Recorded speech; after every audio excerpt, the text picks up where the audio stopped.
अगर हम बात करें वायरसेस की क्लासिफिकेशन की तो वो कुछ इस तरह से है हमारे पास कि वायरसेस जो हैं वो प्लांट वायरसेस हैं, जैसे कि TMV and potato virus x, और एनिमल वायरसेस हैं जैसे कि रेबीज़ वायरस हो गया, HIV वायरस हो गए, इन्फ्लुएंजा वायरस हो गए।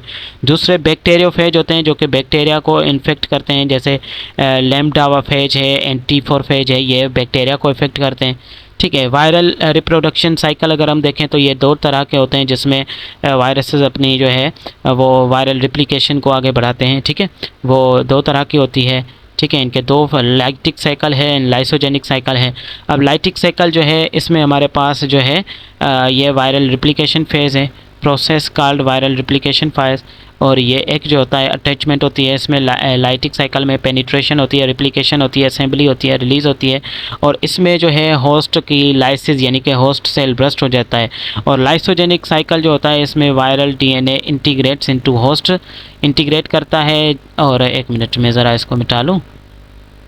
ओके, उसके बाद वायरल जीनोम जो होता है इनएक्टिव रहता है और रिप्लिकेट करता है वायरस के अंदर। ठीक है, रिप्लिकेट्स विथ होस्ट DNA और may be inter into the lytic cycle, और ये डेंजरस साइकिल में इसमें इंटर हो सकता है।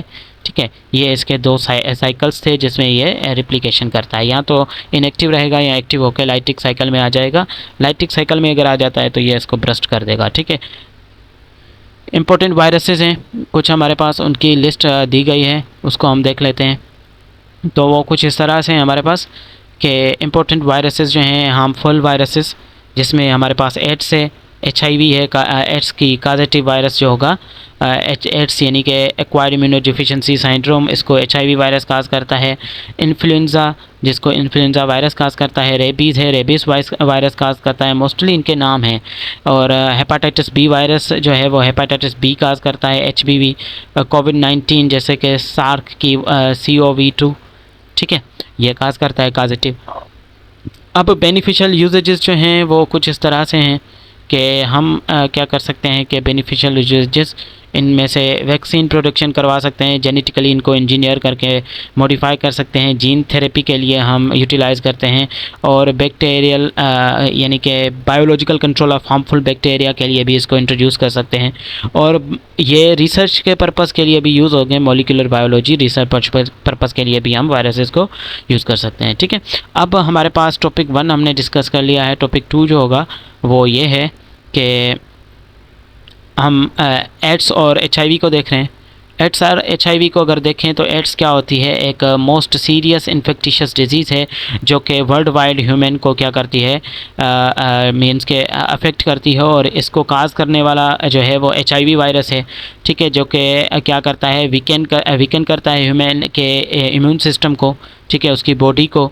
और अगर हम बात करें HIV की, जिसकी फुल फॉर्म होती है ह्यूमन इम्यूनोडेफिशिएंसी वायरस, ये वायरस क्या करता है, हमारे पास रेट्रो वायरस है दैट अटैक जो कि है CD4+ और CD4 और T हेल्पर लिम्फोसाइट्स को क्या करेगा, इफेक्ट करेगा, जिसकी वजह से क्या होगी, प्रोग्रेसिव वीकनेस होगी इम्यून सिस्टम में बच्चों। ठीक है, अब इसकी क्लासिफिकेशन जो है वो कुछ इस तरह से है। हमारे पास फैमिली जो है वो रेट्रोविरिडाई है। ठीक है, जीनस इसका क्या है, लेंटी वायरस है। ठीक है, उसके बाद जेनेटिक मटेरियल सिंगल स्ट्रैंडेड है। HIV क्या है, एक सिंगल स्ट्रैंडेड RNA वायरस है। HIV RNA वायरस है और सिंगल स्ट्रैंडेड है। इनकी फैमिली को भी याद कर लें। ठीक है, हमारे बुक्स में नहीं दी गई, वैसे अगर हम बात करें हमारे बुक्स की तो वो नहीं दी गई। होस्ट इनका ह्यूमन्स होता है और डिजीज़ ये है एड्स काज करते हैं। ठीक है, और मोस्टली यूरोपियन और इन कंट्रीज़ में होगी जहाँ पे सेक्स जो होता है वो फ्री होता है, तो वहाँ पे ये डिज़ीज़ मोस्टली चांसेस होते हैं। अब तो पाकिस्तान में भी साल के स्टार्टिंग में हमें रिपोर्ट मिली थी कि बहुत ज़्यादा केसेस बढ़ रहे हैं। स्ट्रक्चर ऑफ HIV वायरस जो है वो कुछ इस तरह से होगा कि इसके HIV एक इन्वेलप्ड वायरस होता है, RNA होगा और इन्वेलप्ड होगा। ठीक है, और इसका मीन्स के single stranded DNA identical RNA strands होंगे इसमें, sorry content 2 identical RNA strands.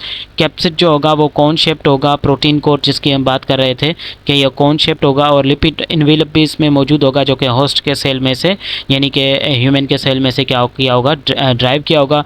और इसके स्पाइक जिसको आप होस्ट स्पाइक कह रहे थे वो ग्लाइकोप्रोटीन के मिलके बनते हैं जो कि होस्ट के सेल पे इफेक्ट करने के लिए इसको हेल्प करते हैं, जो कि GP120 होगा और GP41 होंगे, ठीक है, ग्लाइकोप्रोटीन हो, ठीक है, GP यानी कि glycoprotein. Of these help virus to attached CD4 receptors, और ये CD4 रिसेप्टर्स पे क्या करता है, इफेक्ट करता है, ठीक है। अब रिवर्स ट्रांसक्रिप्टेज एंजाइम है, ठीक है, जो कि क्या करता है, जो कि कन्वर्ट करेगा किस चीज़ को, हमारे पास वायरल एक मिनट ये साफ़ कर लें,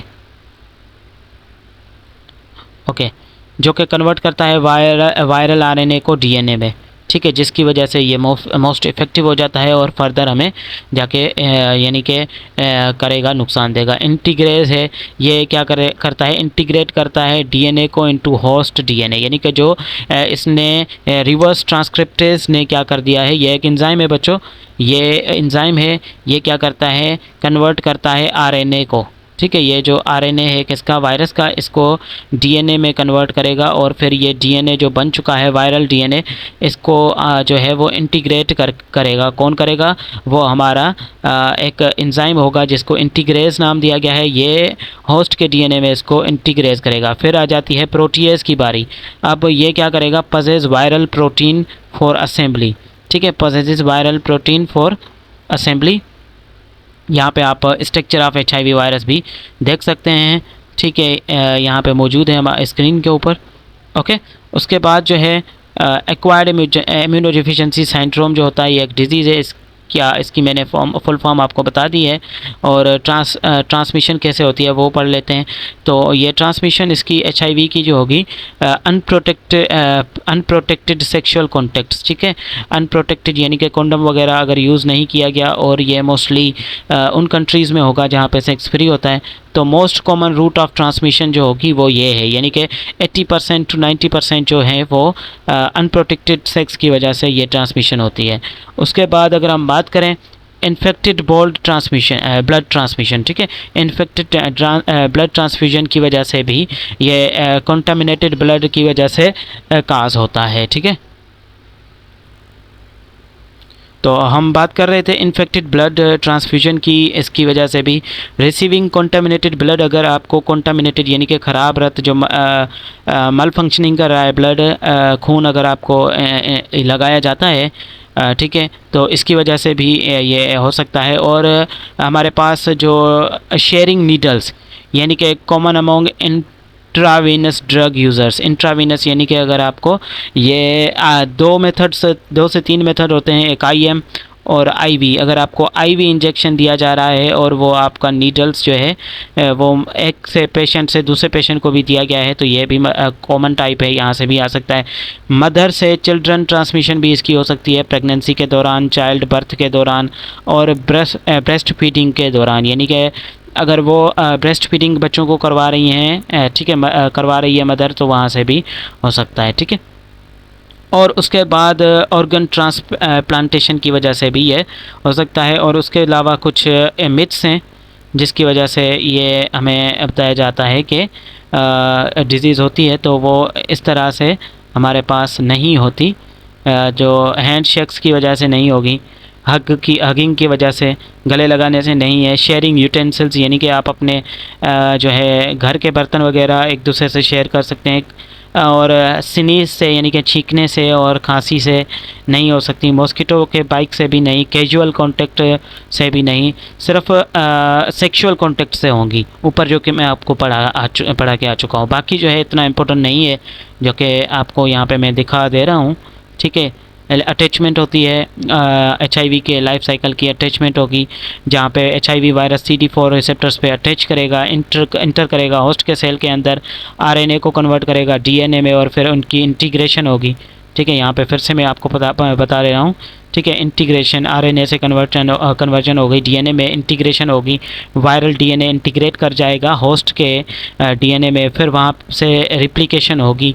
ठीक है, host machinery produce viral components, host की मशीनरी जो होगी वो वायरल कंपोनेंट्स प्रोड्यूस करेगी, न्यू वायरस असेंबल होना शुरू हो जाएंगे और फिर जो है डुप्लीकेशन शुरू हो जाएगी।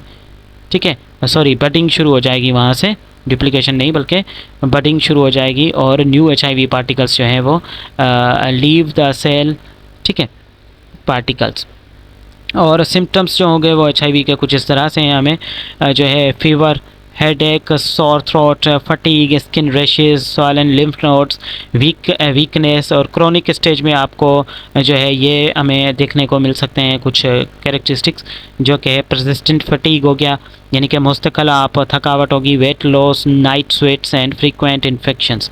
ठीक है, अब इसमें स्टेजेस भी होती हैं, जैसे कि हमारे पास ट्यूबरक्लोसिस हो गई, नमूनिया हो गया, डायरिया हो गए, यानी कि अगर आपका इम्यून सिस्टम ही वीक हो गया है तो सारी डिजीज़ आपको अटैक कर सकती हैं फिर। ठीक है, ये मेजर हैं उसमें डायग्नोस अगर देखें तो एल्सा टेस्ट करवाते हैं, एंटीबॉडीज़ के डिटेक्ट द HIV एंटीबॉडीज़, फिर रैपिड HIV टेस्ट होती हैं, PCRs होते हैं एंड वेस्टर्न ब्लड टेस्ट है।